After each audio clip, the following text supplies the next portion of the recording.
کیا آپ جانتے ہیں ایک ایسی قوم بھی گزری ہے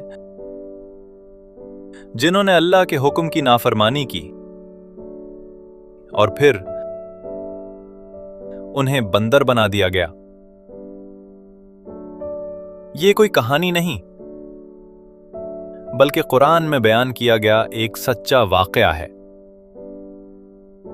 آج ہم جانیں گے آخر ایسا کیوں ہوا۔ یہ واقعہ بنی اسرائیل کی ایک قوم کا ہے۔ اللہ تعالیٰ نے انہیں بے شمار نعمتیں دی تھیں اور سیدھا راستہ دکھایا تھا، لیکن وقت کے ساتھ انہوں نے نافرمانی شروع کر دی اور پھر ایک خاص حکم دیا گیا۔ اللہ تعالیٰ نے اس قوم کو حکم دیا کہ ہفتے کے دن سیٹرڈے وہ کوئی دنیاوی کام نہیں کریں گے، خاص طور پر شکار نہیں کریں گے۔ یہ ان کے لیے ایک آزمائش تھی، لیکن یہی جگہ تھی جہاں انہوں نے غلطی کی۔ ہفتے کے دن مچھلیاں بہت زیادہ آتی تھیں اور باقی دنوں میں کم، تو انہوں نے ایک چال چلی۔ وہ ہفتے کے دن جال لگا دیتے اور اتوار کو مچھلیاں نکالتے۔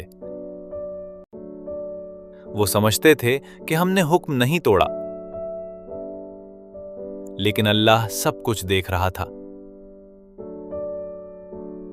جب انہوں نے بار بار نافرمانی کی تو اللہ کا عذاب آیا اور کہا گیا، ذلیل بندر بن جاؤ، اور وہ واقعی بندر بنا دیے گئے۔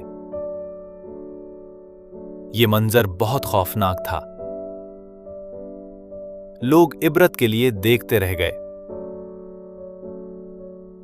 یہ واقعہ ہمیں سکھاتا ہے کہ اللہ کے حکم کے ساتھ چالاکی نہیں چلتی۔ ظاہری طور پر بچنے کی کوشش اللہ کے سامنے نہیں چلتی۔ اصل چیز نیت اور اطاعت ہے۔ یہ صرف ایک کہانی نہیں، یہ ہمارے لیے ایک وارننگ ہے کہ ہم اللہ کے احکامات کو سنجیدگی سے لیں۔ اللہ ہمیں صحیح راستے پر چلنے کی توفیق دے۔ آمین۔ اگر آپ کو ایسی ہی سچی اور ایمان بڑھانے والی کہانیاں پسند ہیں تو ابھی ہمارے چینل ایپک تاریخ کو سبسکرائب کریں۔ یہاں آپ کو ملیں گی اسلامی تاریخ، حیران کن واقعات اور سچی کہانیاں جو آپ کے ایمان کو مضبوط کریں گی۔